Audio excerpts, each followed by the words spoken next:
Hello everybody, I'm Joe Boda with ZucchiniThumbs.com, and today I'm going to be fighting the Nameless King, arguably the hardest boss here in Dark Souls 3. I guess that's relative, all things considered. I didn't have much trouble with him, especially compared to some of Dark Souls 1's bosses, but compared to the other bosses in this game, I would definitely agree that he is the hardest. Fun fact, this is my fourth cooperative buddy that I've summoned in this sitting. I died 3 times beforehand, and everyone seemed to have some trouble with him, so it goes without saying. The first phase of this boss fight, it's pretty straightforward. It's him on the back of a dragon. There isn't anything too complex about it. The hardest part, in my personal opinion, was dealing with the camera. So he's a big enemy, and as big enemies go in Dark Souls, when you lock onto them, their thrashing about can kind of make your camera go crazy, and it'll get caught up in his geometry, and it's just not a fun time, especially considering the fact that you want to aim for the head. That is where his air quotes weak point is, where you can get the most damage, and naturally that's also the body part that's moving a lot. He doesn't really do anything super powerful. His hardest hitting attacks are both the lightning and fire elemental attacks. He will also breathe fire, like you saw earlier, as well as spit fire on the ground below him, very similar to the dragon in Dark Souls 2. But if you're mindful of what he's doing, you can get out of the way pretty easily. He telegraphs his attacks a couple of seconds before he does them, so it's not really a problem in the way of dodging. Some information about the build I have. I am rocking Morn's armor as well as the Butcher's Knife and the Shield of Want. Shield of Want has pretty high stability for a regular shield, and it also gives you a little bit extra souls. Not that I really need them at this point in the game.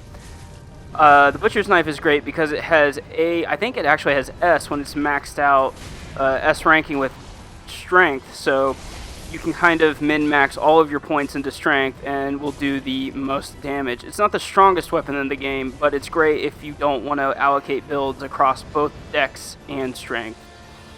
So here, my ally is doing alright. He's drawing attention away from him, which isn't optimum. Personally, what I like to do is I like to bait this dragon into a fire-breathing attack, and then from there I just walk to the side and smack his head around a bit. Kind of like this, except he's not spitting fire. So it kind of makes having an ally in that first fight kind of detrimental, seeing as he's not difficult. This is the part, his phase 2, is where it gets real tricky. He becomes pretty aggressive in his attacks, and they hit pretty damn hard. So it can be good to have that distraction from my ally. My ally is not doing so well right now, pretty low. Kind of whiffing on a lot of his hits.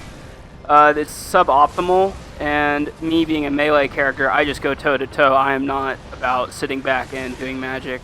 And I'm kind of getting punished for it, but I've spec'd in such a way, my armor is such that I should be able to absorb most of his hits. His lightning damage can be the most costly, so I want to avoid blocking all the time.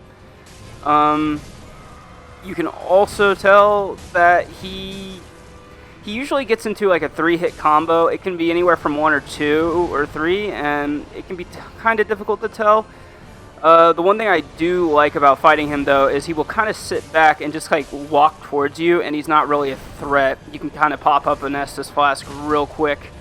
Also, you get staggered. I use that to my advantage a couple times in this fight, doing massive damage. But yeah, my ally died pretty quickly, and I was a bit frustrated by that, but such is life.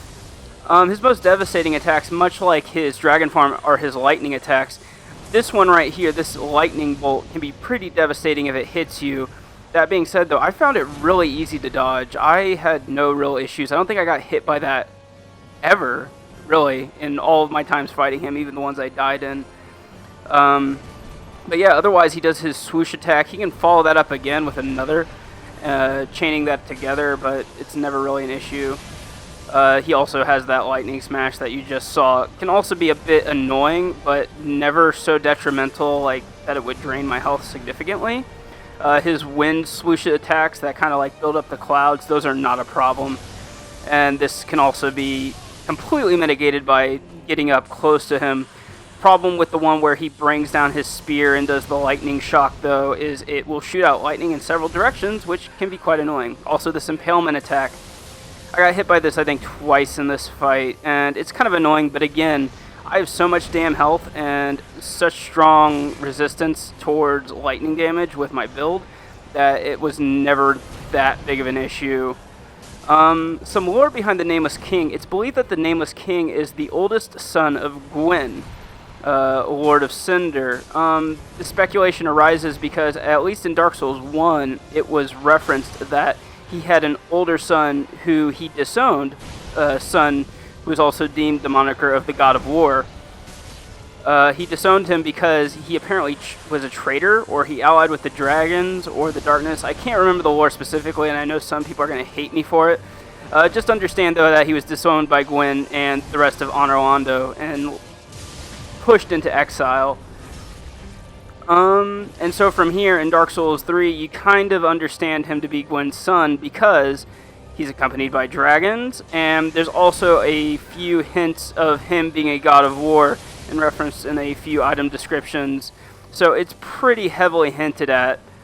Yeah, otherwise, I'm staggered him a few times, and also, if you can tell, I kind of fight with attrition.